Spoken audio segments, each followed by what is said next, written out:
Welcome back story tellers. நம்ம எல்லாருக்குமே boys TV ஷோட writing பிடிக்கும், கேரக்டர்ஸ் பிடிக்கும், செட்டிங்ஸ் பிடிக்கும், ஸ்டேஜிங் பிடிக்கும். இந்த மாதிரி நிறைய என்னென்ன பிடிக்குங்கிறத சொல்லிட்டே போகலாம். ஆனால் இது எல்லாத்துக்கும் முன்னாடி பாய்ஸ் டிவி ஷோ வந்து ஒரு காமிக் புக்கை பேஸ் பண்ணி தான் எடுத்தாங்க அப்படிங்கிறது நமக்கு தெரியுமா? ஆமாங்க, பாய்ஸ் டிவி ஷோ வந்து ஒரு காமிக் புக்கை பேஸ் பண்ணி தான் எடுத்தாங்க. ஆனால் முக்கியமான விஷயம் என்னன்னா, பாய்ஸ் காமிக் புக்ஸ் வந்து டிவி ஷோவோட பயங்கர கோரியா, பயங்கர வைலண்ட்டாக இருக்கும். ஆக்சுவலாக டிவியில் அவ்வளோ வைலன்ஸை காமிக்க முடியாதுன்னு கொஞ்சம் கம்மி பண்ணி தான் வச்சுருக்காங்க. என்ன, இந்த ஃபேக்டே ஷாக்கிங்காக இருக்கா? இதே மாதிரி 20 unknown facts about the boys TV show தான் இன்னைக்கு வீடியோவில் பார்க்க போகிறோம். வீடியோ ஸ்கிப் பண்ணாமல் ஃபுல்லாக பாருங்கள், ஏன்னா கடைசி 5 ஃபேக்ட்ஸ் வந்து ரொம்ப வைல்டானது, உங்களை கண்டிப்பாக சர்ப்ரைஸ் பண்ணும். சீசன் 1 எபிசோட் 1ல் ஹியூஇ வந்து டிரான்ஸ்க்ளூசன்ட் அப்படிங்கிற ஒரு கேரக்டரை கொலை பண்ணுவார். 7 சூப்ல ஒரு சூப்பா இருக்க அந்த டிரான்ஸ்க்ளூசன்ட்ங்கிற கேரக்டர் டிவி ஷோக்காக ஸ்பெஷலா கிரியேட் பண்ண கேரக்டர். ஏன்னா காமிக் புக்ஸ்ல டிரான்ஸ்க்ளூசன்ட்ங்கிற கேரக்டரே கிடையாது. ஜாக் ஃப்ரம் ஜூபிட்டர் அப்படிங்கிற வேற ஒரு கேரக்டர் தான் டிரான்ஸ்க்ளூசன்ட் பதிலா இருந்தது. பாய்ஸ் டிவி ஷோல வாட் இன்டர்நேஷனல் அப்படிங்கிற கம்பெனி தான் ரொம்ப முக்கியமானது. அந்த வாட் இன்டர்நேஷனல் கம்பெனியோட மொதல் சிஇஓவா ஃபர்ஸ்ட் சீசன்ல மேடலின் ஸ்டில்வெல் அப்படிங்கிற கேரக்டர் வருவாங்க.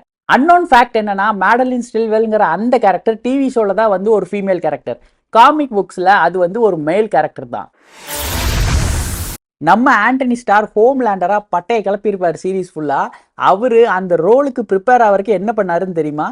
அந்த ரோலுக்கு அவர் ஆடிஷன்ல செலக்ட் ஆனதுக்கு அப்புறம் அவர் யூடியூப்ல சூப்பர்மேன் வீடியோஸ் நிறைய பார்த்து தான் அந்த ரோலுக்கு ப்ரிப்பேர் ஆயிருக்காரு. முக்கியமா கிறிஸ்டோபர் ரீவ் அப்படிங்கிற அந்த ஆக்டர் சூப்பர்மேன் ரோலுக்கு என்னென்னலாம் பண்ணாருன்னு முக்கியமா பார்த்ததா நிறைய இன்டர்வியூஸ்ல ஆண்டனி ஸ்டார் சொல்லியிருக்காரு. த பாய்ஸ் டிவி ஷோ நம்ம எல்லாருக்கும் தெரியும், நம்ம எல்லாரும் பார்த்துருக்கோம். ஆனால் தெரியாத விஷயம் என்னன்னா, முதல்ல டிவி ஷோவா பண்ற பிளானே கிடையாது. காமிக் புக்ஸ்ல இருந்து 3 பார்ட்ல மூவியா எடுக்கிறதா தான் ஃபர்ஸ்ட் பிளான் பண்ணாங்க. ஆனால் அதுக்கப்புறம் ரொம்ப டீப்பா ரொம்ப பெரிய கதையை சொல்லணும்னா டிவி சீரீஸா பண்றதா கரெக்ட்னு லேட்டரா தான் டிவி சீரீஸா கன்வெர்ட் பண்ணியிருக்காங்க.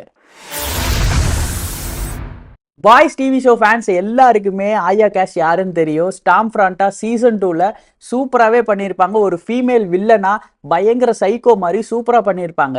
ஆனால் தெரியாத விஷயம் என்னன்னா, அவங்க இந்த ரோலை ஃபீமேல் வில்லனா பண்றதுக்கு முன்னாடி டிவி ஷோல மூவிஸ்ல பண்ண எல்லா ரோலுமே காமெடி ரோல்ஸாக தான் பண்ணியிருக்காங்க. த பாய் சீசன் 2ல தான் ஃபர்ஸ்ட் டைமா அவங்க ஒரு வில்லனா பண்ணாங்க. அந்த ஃபர்ஸ்ட் டைமுமே பயங்கர சைக்கோத்தனமா சூப்பராக பண்ணியிருப்பாங்க. பாய் சீசன் 4ல ஸ்டார்லைட்டுக்காக ப்ரொடெஸ்ட் பண்ற மாதிரி ஒரு சீக்வன்ஸ் இருக்கும்.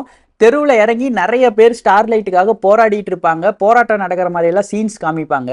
விஷயம் என்னன்னா, அந்த சீனை கனடால டொரண்டோல இருக்க ஒரு பிளேஸ்ல தான் ஷூட்டிங் பண்ணியிருக்காங்க. ஷூட்டிங் பண்ணிட்டு இருக்கும்போது நிஜமான கலவரக்காரங்க வந்து ஷூட்டிங் நடுவில் பூந்துட்டாங்க.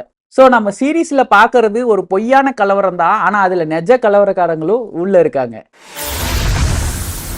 நான் ஏற்கனவே சொன்ன மாதிரி பாய்ஸ் டிவி ஷோ வந்து அதோட காமிக் புக்ல இருந்து அடாப்ட் பண்ணது அப்படின்னு சொல்லியிருந்தேன். கதையை மட்டும்தான் அதுல இருந்து எடுத்தாங்க. ஏன்னா காமிக் புக்ஸ்ல நிறைய மேல் கேரக்டர்ஸ் தான் இருக்கும், ஃபீமேல் கேரக்டர்ஸ் ரொம்ப ரொம்ப கம்மி தான். ஆனா டிவி ஷோவை அடாப்ட் பண்ணும்போது மேல் கேரக்டர்ஸ் நிறைய கம்மி பண்ணி அதை ஃபீமேல் கேரக்டர்ஸா மாத்தி நிறைய ஃபீமேல் கேரக்டர்ஸும் மேல் கேரக்டர்ஸும் ஈக்குவலா இருக்க மாதிரி கொண்டு வந்தாங்க. ஸ்டார்லைட்டா நடிச்ச எரின் மோரியார்டி ஒரு இன்டர்வியூல என்ன சொல்லியிருக்காங்கன்னா, ஸ்டார்லைட்டுக்கு கொடுக்குற காஸ்டியூம் வந்து எனக்கு சுத்தமா பிடிக்காது. அது போட்டிருக்கிறதுக்கே பயங்கர அன்கம்ஃபர்டபுளா இருக்கும். அந்த காஸ்டியூமை போட்டு கழட்டி மாத்துறதுங்கிறதே ரொம்ப கஷ்டமான ஒரு வேலை அப்படின்னு சொல்லியிருக்காங்க. பாய்ஸ் டிவி ஷோ எவ்வளோ வயலண்டான ஒரு டிவி ஷோன்னு நம்ம எல்லாத்துக்கும் தெரியும். 2 சீனுக்கு ஒருக்கா ரத்தம் தெரிக்காம, மூஞ்சில எல்லாம் ரத்தம் அடிக்காம அதுல சீரீஸ்ல சீனே கிடையாது. அந்த அளவுக்கு வயலண்டா இருக்கும். இதெல்லாம் நமக்கு தெரிஞ்ச விஷயம் தான். தெரியாத ஒரு விஷயம் இதுல இருக்கு. அது என்னன்னா, மதர்ஸ் மில்கா நடிப்பார்ல நம்ம ஆக்டர் எம்எம், அவர் வந்து ஒரு இன்டர்வியூல என்ன சொல்லியிருக்காருன்னா, இந்த சீரீஸ்ல யூஸ் பண்ற ஃபேக் பிளட் ரொம்ப ஆத்தென்டிக்கா ரியலா தெரியணுங்கிறதுக்காக ரொம்ப ஸ்பெஷலான ஒரு ஃபேக் பிளட் யூஸ் பண்ணுவாங்க. இந்த ஃபேக் பிளட்டை வந்து அப்ளை பண்றதுக்கே 2-3 மணி நேரம் ஆகும். அதை எடுக்கிறதுங்கிறது அதை விட கஷ்டமான வேலை. ஒரு சில டைம் கிளியர் பண்ணிட்டாலும் அங்கங்க திட்டா வார கணக்குல இருந்துட்டே இருக்கும் அப்படின்னு சொல்லியிருக்காரு. நம்ம எல்லாருக்குமே கிமிகோவோட கேரக்டர் ரொம்ப பிடிக்கும். வாய் பேச மாட்டாங்க, ஆனா சூப்பரா ஃபைட் பண்ணுவாங்க. அவங்களுக்கு பிடிச்சதுக்காக என்ன வேணா பண்ணுவாங்க. இதெல்லாம் தெரிஞ்ச விஷயம் தான். தெரியாத ஒரு விஷயம் இருக்கு. கிமிகோங்கிற இந்த கேரக்டர் வந்து டிவி ஷோல தான் இவங்க பேரு கிமிகோ. காமிக் புக்ஸ்ல இந்த கேரக்டருக்கு பேரே கிடையாது. வெறும் ஃபீமேல் அப்படின்னு மட்டும்தான் சொல்லுவாங்க. அதே மாதிரி பிளாக் கலர் ட்ரெஸ் போட்டு வாய் பேச முடியாத கேரக்டர் தான் காமிக் புக்லயும். கிமிகோங்கிற இந்த பேர் வந்து டிவி ஷோக்காக வச்சது. பாய்ஸ் டிவி ஷோல ஃபேன்ஸ் எல்லாருக்குமே ஹோம்லேண்டரோட அந்த சூட் வந்து ரொம்ப பிடிக்கும். அந்த காஸ்டியூம் வந்து ரொம்ப ரொம்ப ஃபேமஸ். கிட்டத்தட்ட டிசி காமிக்ஸோட சூப்பர்மேன் மாதிரியே டிசைன் பண்ணியிருப்பாங்க. அவரோட பவர்ஸ், கண்ணில இருந்து வர லேசர் எல்லாமே சூப்பர்மேன் மாதிரி தான் இருக்கும். இதெல்லாம் தெரிஞ்ச விஷயம். தெரியாத இன்னொரு விஷயம் இருக்கு. ஆந்தனி ஸ்டார் ஒரு இன்டர்வியூல என்ன கன்ஃபார்ம் பண்ணியிருக்காருன்னா, அந்த சூட்டை போட்டுட்டு தான் 24 மணி நேரமும் இருக்கிற மாதிரி இருக்கும். ஏன்னா அவருக்கு வேற காஸ்டியூமே கிடையாது ஷோல. வேற ட்ரெஸ் போட்டு அவர் எப்பயாவது ஒரு டைம் தான் ஷோல பார்த்துருப்போம். எப்பவுமே அதை போட்டே இருக்கிறதுனால ரொம்ப கஷ்டமா இருக்கும்னு சொல்லி அந்த சூட்லயே அவருக்கு கூலிங் சிஸ்டம்லாம் ஏற்பாடு பண்ணி கொடுத்துருக்காங்க. ட்ரெஸ்ஸை போட்டிருக்கும் போது அவருக்கு பெருசா அன்கம்ஃபர்டபுளா ஃபீலே ஆகாது அப்படின்னு சொல்லியிருக்காரு.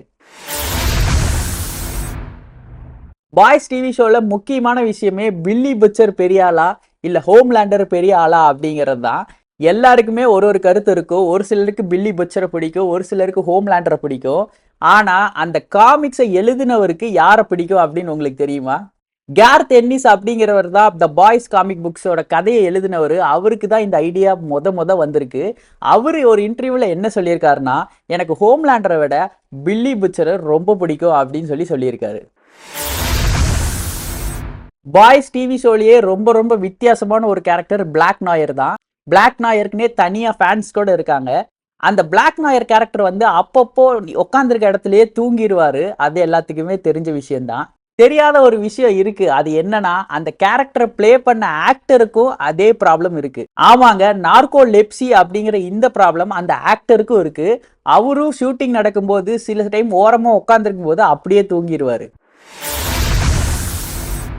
த பாய்ஸ் ஃபேன்ஸ்ல யாரை கேட்டீங்கனாலும் எந்த பேர் உங்களுக்கு ஃபேவரட்னு கேட்டா எல்லாரும் சொல்றது ஃப்ரெஞ்சி கிமிகோ பேரை தான். ஃப்ரெஞ்சி வந்து சீரீஸ் ஃபுல்லாவே கிமிகோவை மான்கோர்னு பிரெஞ்சுல சொல்லுவாரு. எல்லாத்துக்குமே தெரிஞ்சிருக்கும். தெரியாத விஷயம் ஒன்று சொல்றேன். மான்கோர் அப்படின்னா பிரெஞ்சு மொழியில மை ஹார்ட் அப்படின்னு அர்த்தம். பிரெஞ்சி கிமிகோவை எப்பவுமே மை ஹார்ட்ன்னு தான் கூப்பிடுறாரு. வீடியோவோட ஸ்டார்டிங்லேயே சொன்ன மாதிரி கடைசி 5 ஃபேக்ட்ஸ் வந்து ரொம்ப இன்ட்ரெஸ்டிங்கா இருக்க போகுது. சீசன் 2ல இருந்து வில்லனா ஸ்டாம் ஃப்ராண்ட் அப்படிங்கிற கேரக்டர் வந்திருப்பாங்க. உங்க எல்லாத்துக்கும் தெரியும். ஆர்யா கேஷ் வந்து சூப்பராகவே பிளே பண்ணியிருப்பாங்க. தெரியாத விஷயம் என்னன்னா, காமிக்ஸ்ல இந்த கேரக்டர் வந்து ஒரு மேல் கேரக்டர். கிமிகோவால வாய் பேச முடியாது. ஆனா சீரீஸ் ஃபுல்லாவே சைன் லாங்குவேஜ்ல தான் பேசுவாங்க. அந்த சைன் லாங்குவேஜும் கிமிகோவோட அண்ணனுக்கும் ஃப்ரெஞ்சிக்கும் மட்டும்தான் புரியும். கிமிகோ ஷோல பேசுற அந்த சைன் லாங்குவேஜ் வந்து ரெகுலரா யூஸ் பண்ற சைன் லாங்குவேஜ் கிடையாது.